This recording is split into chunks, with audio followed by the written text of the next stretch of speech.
Here is another clip of Donald J. Trump actually signing an executive order regarding to the UN, and hear what he has to say about UNRWA and the UN.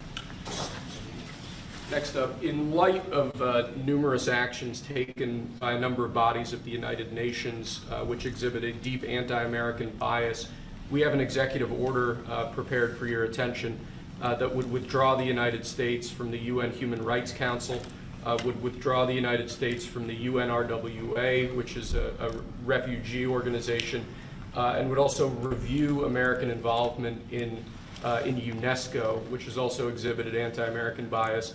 More generally, the executive order calls for a review of American involvement and funding in the UN in light of the wild disparities in levels of funding among different countries that, as you've expressed previously, is deeply unfair to the United States.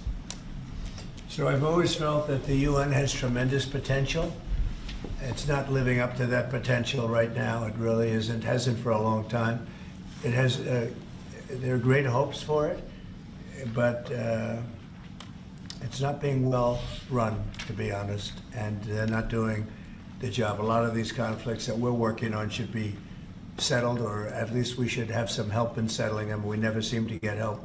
That should be the primary purpose of the UN, the United Nations. And again, it's got great potential, and based on the potential, we'll continue to go along with it, but they got to get their act together.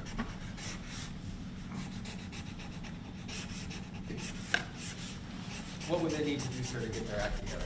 Well, they got to be fair to countries that deserve fairness. They have some countries, as you know, that are outliers, that are very bad, and they're being almost preferred as countries to those that do their job and are doing a good job, and they have to really, they're going to end up losing, a lot of countries are going to end up losing their credibility like other organizations, and then they're going to be nothing.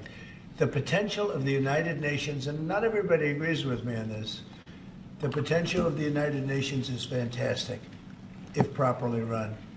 So we'll see what happens. How much money are you willing to take away from them?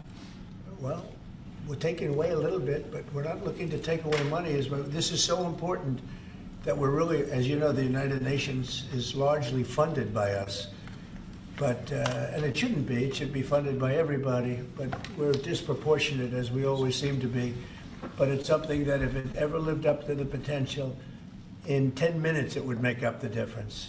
All right, so from an American perspective, obviously you're getting some of your taxpayer dollars back, but from an Israeli perspective, it's great that he's defunding UNRWA and the UN, specifically because they've been targeting Israel in an insane way. I mean, they have more anti-Israel resolutions than they have negative resolutions against every other country. So all the other countries combined, Israel has more than all of them combined by far in this year. And since really its founding, it's been insane. And you can check out Hillel Noor at the UN Watch. He talks about it all the time.